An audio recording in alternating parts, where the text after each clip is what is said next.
what stability looked like before it broke. It appeared calm, predictable, almost boring. Markets moved within familiar ranges. Institutions reported strength. Confidence felt earned, reinforced by years without catastrophe. To understand why this version of stability mattered, we need to look at how normality becomes misleading. After a long period without crisis, stability stops being questioned. It becomes a baseline against which all risk is measured. If nothing breaks, nothing feels wrong. Banks operated comfortably within this environment. Balance sheets were healthy.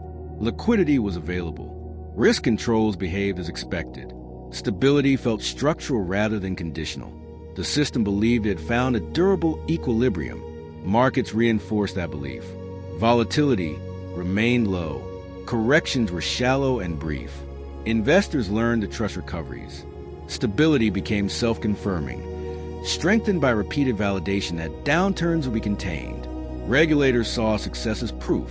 Reforms appeared effective. Oversight frameworks seemed sufficient. The absence of stress was interpreted as resilience. Stability was treated as an outcome, not a process that required constant examination. But this version of stability was specific. It depended on aligned assumptions, supported conditions, and behavior shaped by confidence. It worked as long as expectations held. What it did not test was how the system would respond if those expectations shifted suddenly. Early signs of fragility were easy to miss. Small shocks produced outsized reactions. Liquidity hesitated briefly before returning. Correlations edged upward. Each incident resolved quickly, reinforcing belief that stability remained intact. This was a moment before breaking, not dramatic, not tense, but deceptively calm. Stability had become familiar enough to feel permanent. Few asked whether it was resilient or merely unchallenged, because the most dangerous form of stability is the one that looks complete right before it is tested. As this version of stability settled in, it began shaping how every signal was interpreted. Calm was no longer just an outcome. It became evidence that the system was fundamentally sound. Deviations were treated as temporary noise rather than meaningful information. Institutions adjusted their behavior accordingly. Risk assessments leaned heavily on recent experience. Models were calibrated to stable conditions.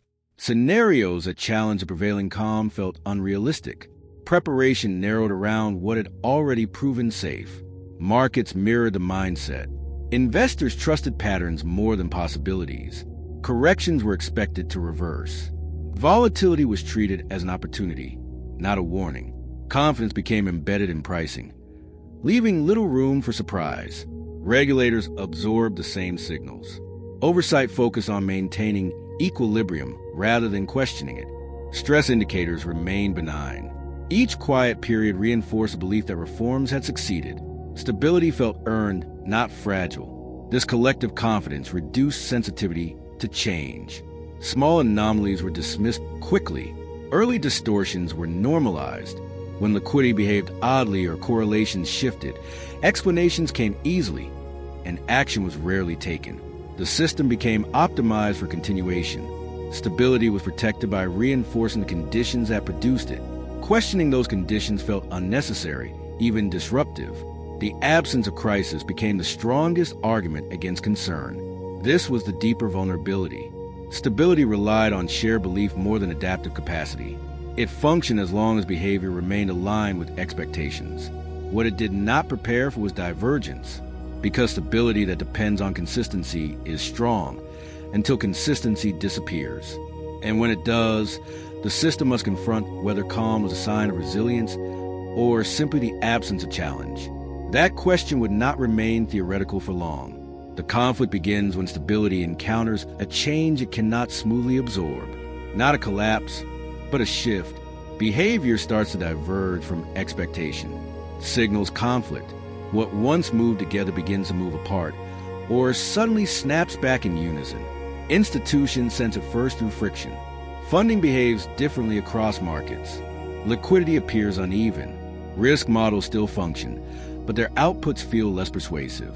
Decisions that once felt routine now require debate. Confidence gives way to hesitation. Markets respond without panic, but without clarity. Price movements feel disconnected from fundamentals. Volatility rises in bursts, then fades, then returns. Participants struggle to interpret whether this is adjustment or warning. Stability no longer feels predictable. It feels conditional. Regulators face growing ambiguity. Indicators remain mostly within bounds, yet behavior suggests stress. Intervening too early risks overreaction. Waiting risks missing the moment when alignment turns into amplification. The familiar signals that once guided action feel incomplete. Public perception shifts quietly. There is no single event to point to, no clear failure to explain concern. Instead, unease spreads. If the system is stable, why does it feel strained? Trust weakens not because of loss, but because of inconsistency. This is a fragile phase. Stability still exists, but it no longer convinces. The system operates, but with increasing effort.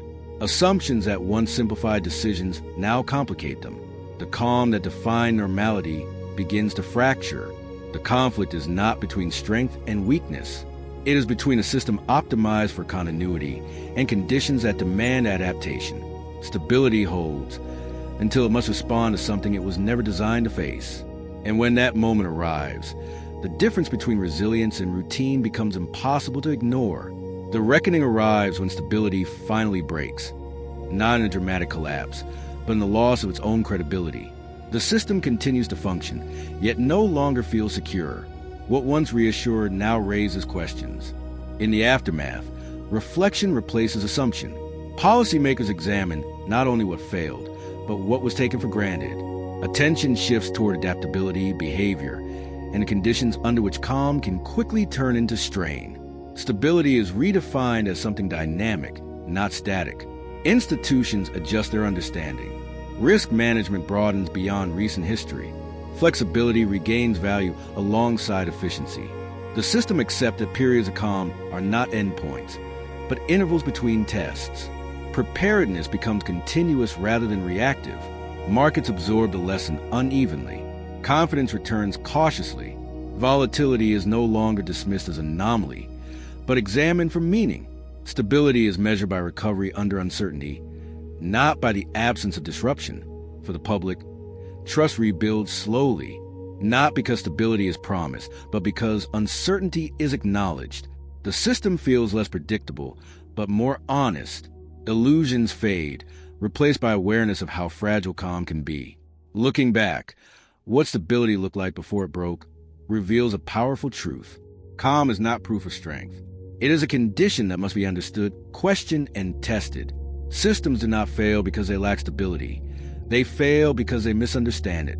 The future of resilience depends on remembering this, on treating stability as something earned continuously, not assumed permanently, because stability that cannot be questioned will eventually be broken. Sometimes the smallest shift in perspective becomes the beginning of a new future. What's the